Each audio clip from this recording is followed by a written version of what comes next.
안녕하세요. 이슈포럼입니다. 오늘은 살인을 저질렀지만 오히려 대중에게 지지를 받았던 살인범에 대해 알아보겠습니다. 청담동 주식 사기꾼의 부모 살해 사건. 먼저 이 사건을 이야기하기 위해선 청담동 주식 부자가 누구인지 먼저 알아야 하는데요. 청담동 주식 부자 이희진은 과거 각종 방송 프로그램에 출연해 자수성가로 수천억 원을 벌어들였다고 소개해 청담동 주식 부자라는 별명을 얻으며 유명세를 얻었습니다. 이희진은 월세 5천만 원을 내며 청담동의 200평대 고급 빌라에 거주하며 부가티 베이론, 롤스로이스, 람보르기니 등 슈퍼카를 뽐내며 자수성가한 부자 이미지를 만들었습니다. 이희진은 비상장 주식을 헐값에 매수해 유망한 주식이라고 허위 정보를 퍼뜨렸고 허위 정보에 속은 투자자들이 약 1,000억 원대의 엄청난 금액을 투자했습니다. 이희진은 비상장 주식의 주가가 오르면 비싼 값에 매도해 부당이득을 챙겼습니다. 결국 이희진은 2016년 9월 사기 혐의로 구속되었으며 징역 3년 6개월과 벌금 100억 원 추징금 122억을 선고받았습니다. 이런 이희진은 징역살이 도중 본인의 부모가 살인범 김다운과 일행들에게 살해를 당했는데요. 살인범 김다운은 본인이 고용한 조선족 3명과 함께 안양에 있는 이희진의 부모가 살고 있는 아파트에 경찰을 사칭하여 침입해 부모를 현장에서 살해하고 현금 5억 원이 든 돈 가방을 강탈했습니다. 김다운은 이희진의 부친이 내게서 빌려간 2천만 원을 갚지 않아 범행을 저질렀다라고 주장하나 김다운이 가로챈 5억의 현찰은 이희진 일당이 사기로 얻은 불법 수익의 일부라고 생각했으며 이희진의 불법 재산이 제대로 환수되지 않았으니 김다운은 훔쳐도 신고할 수 없는 미환수 재산을 노리고 범행을 저지른 것으로 생각되는데요. 이희진의 부모는 신체 훼손이 많이 되어 있었고 부검 결과 끔찍한 고문의 흔적까지 나와 충격을 주었습니다. 하지만 대중들은 사기꾼 이희진의 업보다 남의 눈에 눈물 나게 하면 내 눈엔 피눈물이 난다 라며 그의 부모 죽음에 오히려 환호하는 모습을 보였고 사기꾼의 부모를 살해한 김다운에게 오히려 잘했다며 칭찬하는 일이 벌어졌습니다. 한강 몸통 시신 사건.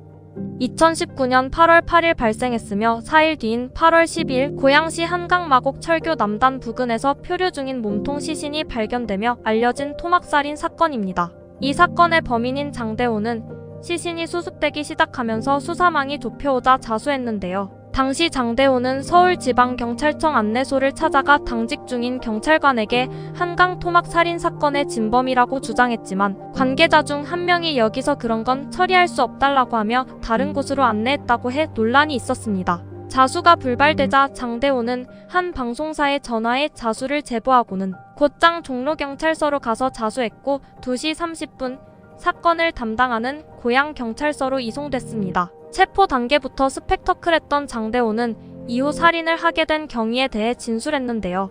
2019년 8월 8일 자신이 일하던 서울 구로동의 모텔에서 투숙객으로 온 피해자 이씨가 반말을 하고 배를 주먹으로 4번이나 치며 시비를 걸고 숙박비 4만 원이 비싸다고 깎아달라고 행패를 부리다 숙박비를 결국 내지 않고 객실에 들어가서 투숙하자 화가 나 사리를 품었고 이후 2시간 동안 분을 삭히다가 결국 참지 못하고 범행을 저질렀다고 진술했습니다. 그러나 장대호가 자수하기 전 CCTV를 삭제하고 도망쳤고 복원에도 실패했기 때문에 다툼이 벌어진 당시 상황은 그의 진술에만 의존할 수밖에 없었는데요. 장대호가 자신의 범행을 정당화하기 위해 거짓말했을 가능성도 배제할 수는 없습니다. 그의 말을 100% 믿는다 해도 살인을 한다는 것은 어떠한 경우에도 정당화될 수 없습니다. 장대호는 옥중에서 당시를 회고하며 살해 후 그가 정말 돈이 없었는지 확인하고 싶어져 지갑을 뒤졌는데 현금 16만 원이 있는 것을 보고 분노하여 눈물을 흘렸다고 글을 썼습니다. 장대호는 진술뿐 아니라 수많은 언행으로 사람들을 놀라게 했는데요. 흉악범이 양아치를 죽인 사건이다. 아무리 생각해도 상대방이 죽을 짓 했다. 반성하고 있지 않다. 유족들한테 전혀 미안하지 않다. 다음 생에 나한테 또 그러면 너 나한테 또 죽어 라고 말했습니다. 당시 피해자가 그냥 조선족도 아닌 폭력전가 오범의 보도방 포주라고 주장한 장대호를 옹호하는 여론과 살인은 살인이라며 조선족에 대한 감정과는 별개로 옹호하는 이들을 비판하는 여론으로 나뉘었습니다. 정작 장대호는 상대가 조선족인지는 신경도 안 썼고 무엇보다 피해자에 대한 논란은 장대호의 수기에만 나오는 내용이어서 사실 확인이 힘든 부분입니다.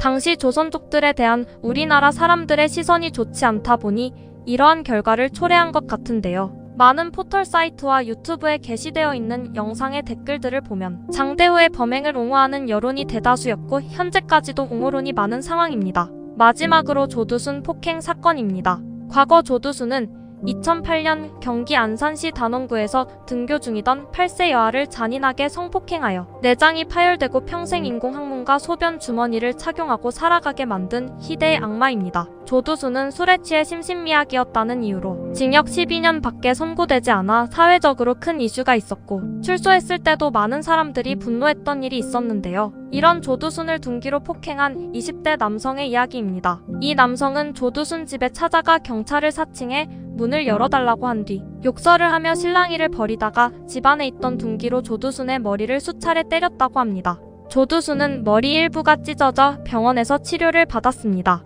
이 남성은 조두순의 성범죄에 분노해서 범행을 저질렀다고 진술하였고 과거에도 흉기가 든 가방을 들고 조두순의 집에 들어가려다 경찰에게 붙잡혔다고 합니다. 이번 사건에서 가해자인 20대 남성은 술을 마신 상태였고 심신미약 판정을 받았다고 하는데요. 아동을 끔찍하게 성폭행하고 술에 취했다는 이유로 심신미약을 받은 조두순이 술에 취한 심신미약자에게 폭행을 당한 사건입니다. 재판부는 피고인이 피해자를 사적 보복하기 위해 폭력 행위를 저지른 것은 용납할 수 없는 행위지만 정신질환이 이 사건 범행에 영향을 미친 것으로 보여 형량을 감경한다고 설명했다고 합니다. 이에 대한 반응은 조두순을 때린 둔기가 불쌍하다. 정의로운 청년이다. 박수를 보낸다. 가슴 따뜻해지는 뉴스다 라는 등 옹호하는 댓글과 폭행은 정당화할 수 없다. 법원은 범죄 행위에 대해 합당한 처벌을 내려야 한다. 그냥 정의충 행세하는 관심병자다 등 부정적인 여론도 있었습니다. 재미있게 보셨다면 좋아요와 구독 부탁드리겠습니다. 감사합니다.